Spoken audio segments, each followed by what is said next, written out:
Jau šo piektdienu tieši šajā vietā notiks viena no gada labākajām ballītēm, un kā nu ne, jo tieši piektdien tiks kronēti paši ballīšu radītāji, jebša dīdžeji. Lūk, viņi stāv rindā un nepacietīgi gaida savu spriedumu. Būs labi. Čau, mani sauc Jānis.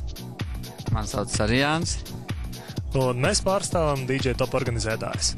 Jā, mēs esam DJ Top organizētāji, bet patiesībā mēs esam no Nightlife LV portāla un tā dibinātāji. Man pietiek, ka es esmu DJs, es daru to, kas man patīk, un tas jau ir tāda liela dāvana un balva. Kā katru gadu, es domāju, pirmo vietu pelnījis noteikti DJs Bogdans Tarants. Es domāju, viennozīmīgi tas ir Bogdans Tarants. Populārāks mums ir, protams, Bogdans Tarants. Pēc manām domām ļoti komiski skan DJ niknējums Koma, pieņemsim. Es vienmēr esmu iedomājis, kādu mūzikas veidu varētu spēlēt cilvēks, kuram ir niknējums Koma. DJ, kaut kas tāds varbūt? DJs Zīmuls un ir arī dzirdēts DJs Čiekurs. DJs Bistro varētu būt diezgan muļķīgi. Esmu dzirdējis kaut kādu vienu vārdu, nemaldos no Krievijas, kaut kāds DJs Dogs.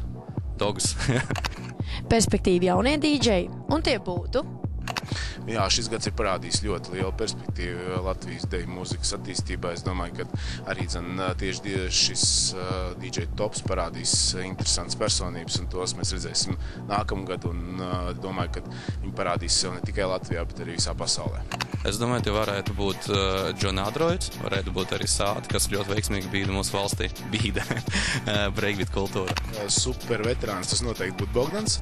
Ja tas varētu būt Latgales reģiona veterāns, tas varētu būt Goldbergs. Varbūt agrāk es teiktu Jānis Krauks, bet šobrīd es drīzāk varētu teikt, ka tie varētu būt vai Mixmasteri, Meģi un Raits, vai arī Bogdans, kurš ir ieguldījis tiešām ļoti daudz darbu, tieši arī izglītojot publiku.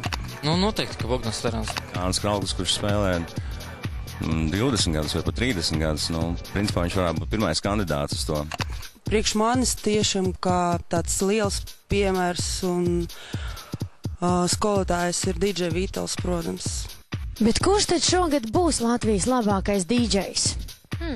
Kritēriju noteikšanai, kurš DJs ir labāks vai sliktāks, tie ir subjektīvi. Katram cilvēkam ir savi mīļākie DJi, katrs balso par saviem viņa prāt labākajiem DJiem. Un no šādiem subjektīviem balsojumiem mēs gribam izveidot vienu tādu objektīvu topu, kurā parādīsies, kurš tad pēc cilvēka prāta ir labākais šī gada DJs. Pirmo vietu saglabā Bogdans, kā katru gadu, jo viņš tomēr strādā no mums visprofesionālāk. Varētu būt Bogdans pelnījis, bet man patīkās spēlē Elektrikāno, un arī viens no jaunajiem talantiem Johnny Adroitu.